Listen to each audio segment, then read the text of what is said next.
ஓம் அருணாய வித்மஹே அச்சலாய தீமஹி தன்னோ ரமணः பிரச்சோதயாத்.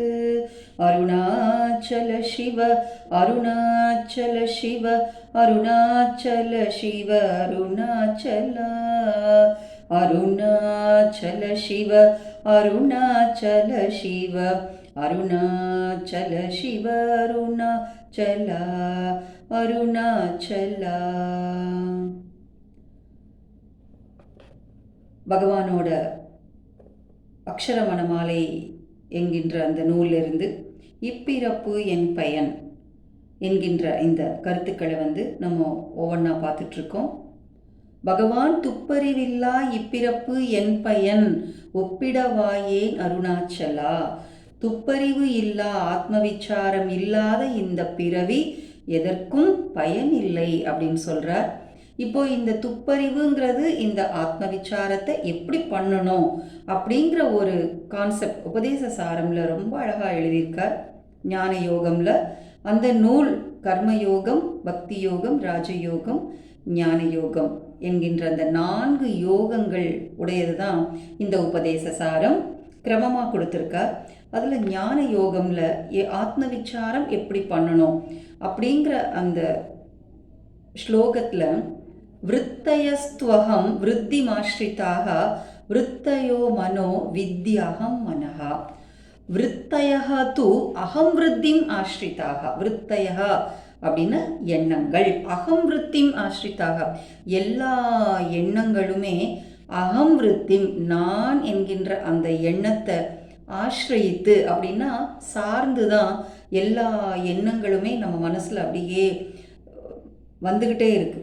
விருத்தயः து அகம் விருத்திம் ஆஸ்ரிதாக. விருத்தயோ மனோ இந்த எண்ணங்கள் தான் மனம். வித்தி அகம் மனஹா இந்த எண்ணங்கள் உதிப்பதற்கு காரணமாக இருக்கிறது இல்லையா, அந்த சக்தி தான் வித்தி அறிந்துகொள், அதுதான் மனம். அப்போ இந்த எண்ணங்கள் மனம் இல்லைன்னு சொல்றாங்க. நம்ம வெளி உலகத்துக்கு தான் இந்த எண்ணங்கள் நம்ம மனம்னு சொல்றோம். ஆனா இந்த மனத்துக்கு தனியா, மனம்க்கு தனியா சக்தியே கிடையாது. ஆத்ம சக்தியிலிருந்து அந்த ஆதாரமாக இருக்கிற அந்த சக்தியிலிருந்து சக்தியை பெற்றுதான் நமக்கு விழிப்பு நிலை வந்து அதுக்கப்புறம்தான் இந்த எண்ணங்கள் வேலை பண்ணுதே ஒழிய மனதிற்கு அந்த எண்ணங்களுக்கு தனியாக சக்தி இல்லை. எல்லா எண்ணங்களும் நான்கிற எண்ணத்தை ஆசிரித்து தான் வருது. அப்போ அந்த நான், அந்த எண்ணம், அந்த நான் உதிப்பதற்கு எது காரணமாக இருக்கிறதோ வித்தி அகம் மனஹா. இப்போ அகமயம் குதோ பவதி ஐ பதத்தியகம் நிஜ விசாரணம். இந்த நான் எங்கேருந்து உதிக்குது அப்படின்னு நம்ம நிஜ விசாரணம் ஆத்ம விசாரம் பண்ண பண்ண ஐ பதத்தியகம் இந்த நான்கிறதே இல்லாமல் போயிடும். அப்படின்னா இந்த எண்ணங்களே இல்லாமல் போயிடும். இந்த எண்ணங்கள் எங்கேருந்து பிறக்குதுன்னு நம்ம மனதை உள்முகமாக திருப்பி நம்ம ஆராய்ந்து பார்க்க, அதுதான் ஆத்ம விசாரம். பார்க்கும் பொழுது இந்த எண்ணங்களே இல்லாமல் போயிடும். நிஜ விசாரணம் நம்ம ஆத்ம விசாரம் பண்ணும் பொழுது இது இல்லாமல் போயிடும். அகமி நாசபாஜி அகம் அகம் தயா ஸ்புரதி ஹிருத்ஸ்வயம் பரமபூர்ணசத். அகமி நாசபாஜி அகம் அகம் தயா. எந்த நூல்லையுமே இந்த அகமிங்கிற வேர்டே இல்லை. பகவான் ஒரே லைன்ல அகமி அகம் அகம் தயான்னு கொடுத்துருக்கார். இந்த அகமிங்கிறதுக்கு நம்ம எப்படி பொருள் எடுத்துக்கணும்னா, இப்போ நம்மளோட எண்ணங்கள் எல்லாம் எப்படி ஆதாரமா இருக்கு, இந்த தேகமே நான் அப்படின்னு தான் ஒவ்வொரு எண்ணமும் எழுந்துட்டே இருக்கு. இது அழிந்தால் அதற்கு தான் இந்த அகமின்னு கொடுத்துருக்கார். அகம்னா பிரம்மம்க்கு அந்த அர்த்தம் வந்துருங்கிறதுனால அகமி நாசபாஜி. இந்த தேகமே நான் என்று எழும் எண்ணங்களுக்கு அவர் அகமீன் கொடுத்திருக்கார். அது அழிந்தால் நாசபாஜி அகம் அகம் தயா ஸ்புரதி. அதுக்கப்புறம் என்ன ஆகும், இந்த ஆத்ம சக்தி மின்னும். ஸ்புரத்தின்னா ஒளிர்கிறது, மின்னுகிறது. அதுதான் பரம பூர்ண சத். அதுதான் பரம் உயர்ந்தது, பூர்ணம் முழுமை, சத் இருப்பு, அதுதான் உள்ள பொருள். ரொம்ப அழகா தேகமே நான்கிற எண்ணம் அழியும் பொழுது ஆத்மசக்தி தானாக ஒளிர்கிறது அப்படின்னு அற்புதமாக சொல்லியிருக்கார். இதமகம் பதாபிக்யமன்வகம் அகமி லீனகே அபி அலய சத்தையா.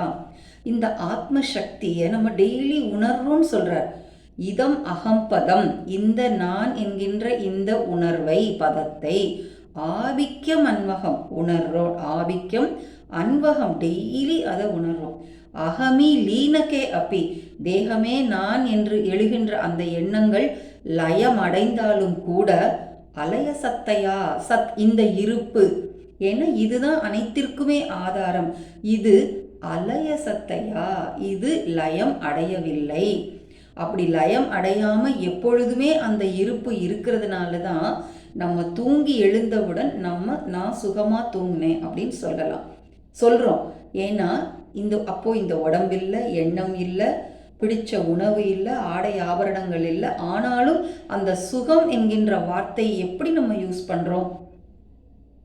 எதுவுமே இல்லாம நீ ஆத்மசக்தியில உன்னோட எண்ணங்கள், உடல் அனைத்தும் ஒடுங்கும் பொழுது நீ சுகத்தை அனுபவிக்கிறாய் அப்படின்னு சொல்றார். இப்போ இந்த ஆத்ம விசாரத்தை எப்படி பண்றது? அருணாச்சல பஞ்சரத்னம் பகவான் முதல்ல சம்ஸ்கிருதத்தில் எழுதின நூல் அருணாச்சல பஞ்சரத்னம். அந்த நூலில் 5 பாடல்கள், 5மே 5 ரத்தின கற்களாக ஜொலித்து கொண்டிருக்கிறது. ஒவ்வொரு பாட்டு ஒவ்வொரு தலைப்பில் ஆத்ம விசாரம், பக்தி, யோகம், அந்த மாதிரி எல்லா தலைப்புலையும் 5 தலைப்பில் 5 பாடல்கள் கொடுத்துருக்குறாங்க. அதில் ஆத்ம விசாரம் என்கின்ற அந்த தலைப்பில் இருக்கிற பாட்டு,